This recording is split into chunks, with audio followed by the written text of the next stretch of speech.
मंदिर में अगर दिया लगाने जा रहे हो, बाती लगाई है आपने मंदिर के अंदर, तो कुछ देर बैठिए, कुछ देर स्मरण करिए। हमारे यहां तो यहां तक कहा गया है कि किसी मुर्दे को अगर जलाया भी जाता है तो कपाल क्रिया तक रुकना पड़ता है कि थोड़ा रुकिए, कोई पीछे से आकर कुछ कर ना जाए। दीप जलाएं, थोड़ी देर रुकिए। और दीप का भी नियम है महाराज, दीप का भी नियम।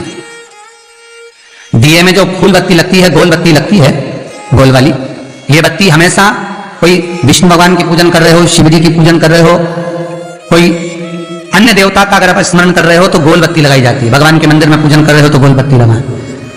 लंबी बत्ती, लंबी वाली जो बत्ती होती है लक्ष्मी की पूजन में, देवी पूजन में, जितनी भी माताओं की आप पूजन करोगे, जितनी भी देवियों का आप स्मरण करोगे, उसमें लंबी बत्ती का प्रमाण। पितरों की पूजन में लंबी बत्ती का प्रमाण है। पितरों को कभी गोल बत्ती नहीं लगती। आप मटके के पास में, परिंदे के पास में, जल के पात्र के पास में कोई भी अगर दिया लगाएंगे तो वहां गोल बत्ती रखकर लगाएंगे तो घर में लक्ष्मी नहीं टिकेगी।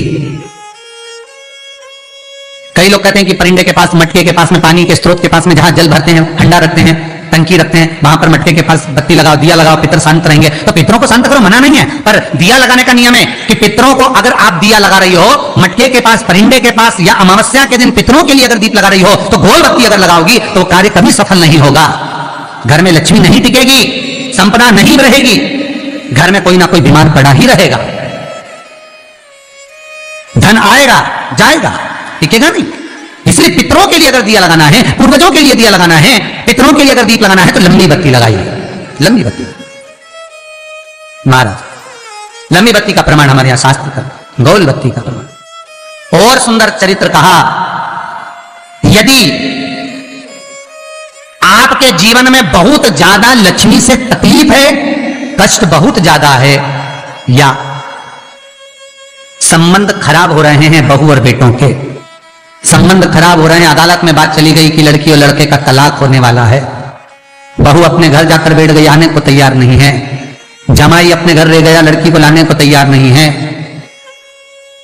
सास बहू में आपस में तनमन चल रही है, प्रेम बिल्कुल नहीं है, या लक्ष्मी आती ही नहीं, बहुत कष्ट है, जमीन जायदाद पड़ी बिक नहीं रही, तो एक काम करना, इतना दुख अगर आपके जीवन में है तो कार्तिक के महीने तक रुको, और कार्तिक का महीना आए, त्रयोदशी तिथि आए, कोई सा भी हो, सोमवार, रविवार, मंगल, बुध, कोई सी भी त्रयोदशी, प्रदोष, कोई सी भी प्रदोष तिथि आए, उस दिन तुलसी की लकड़ी, पहले से तुलसी आपके घर में अगर सूखी हो, तुलसी सूख गई हो, तो उसकी जो लकड़ी होती है, उस लकड़ी का 7 लकड़ी का बंडल बनाकर दीप बना लो।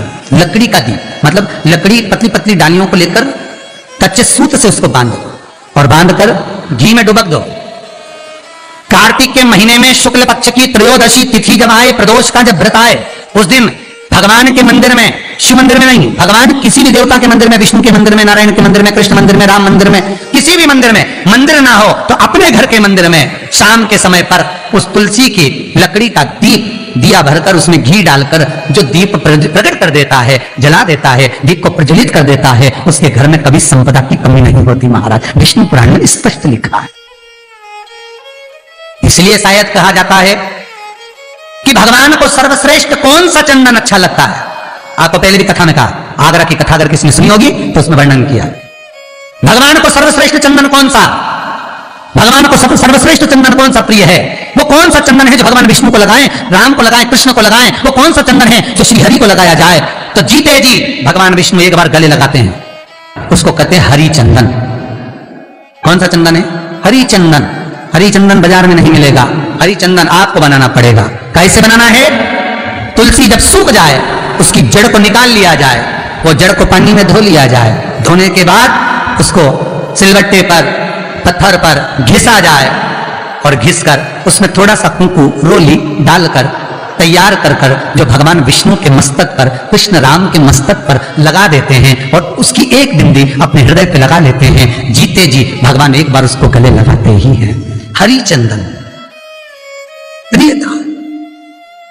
जैसे शिव महापुराण में रुद्र चंदन का भाव है, शिव महापुराण में रुद्र चंदन का प्रमाण दिया जाता है। अगर आपने लिंग पुराण पढ़ी हो तो उसका 5वां स्कंद अवश्य पढ़िएगा महाराज, और शिव महापुराण अगर पढ़ रहे हो तो उसका कुमार खंड पढ़िएगा, जिसमें रुद्र चंदन का प्रमाण है। रुद्र चंदन कैसा?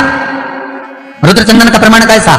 तो महाराज कहा चंदन घिसकर, पीला चंदन घिसकर उस चंदन को 3 मुखी रुद्राक्ष पर लपेट लिया जाता। 3 मुखी रुद्राक्ष पर उस चंदन को लपेटा जाता।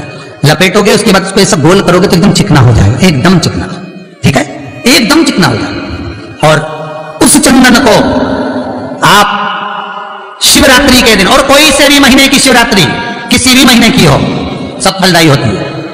अगर आप पंचांग में देखेंगे तो शिवरात्रि लिखी जाती है, हर महीने शिवरात्रि पड़ती है। किसी भी महीने की शिवरात्रि पर रुद्र चंदन अर्थात जो चंदन का आपने 3 मुखी रुद्राक्ष में लेपन करा है, उसका गोला बनाया है, वो चंदन अच्छा मोटा मोटा कर लेना, अच्छा बढ़िया, ऐसा नहीं थोड़ा बहुत ही लगा, पूरा रुद्राक्ष दिखना नहीं चाहिए, पूरा लपेट कर उसको शंकर के शिवलिंग पर ले जाकर रख दीजिए और फिर धीरे धीरे शंकर भगवान का जल अभिषेक करना प्रारंभ कर दीजिए। वो चंदन पूरा धीरे धीरे शंकर के शिवलिंग पर डलना चाहिए। शंकर के मूल मंत्र श्री शिवाय नमस्तुभ्यं का जाप करिए। यह कहलाता है रुद्र चंदन। इस चंदन के अभिषेक से महाराज जो काम नहीं होता आप कर कर उस कार्य को प्राप्त कर सकते हो, सिद्ध कर सकते हो। रुद्र चंदन, हरि चंदन, रुद्र चंदन, ये वो चंदन है जो जीवन का सुख प्रदान करने वाले हैं, हरि तत्व देने।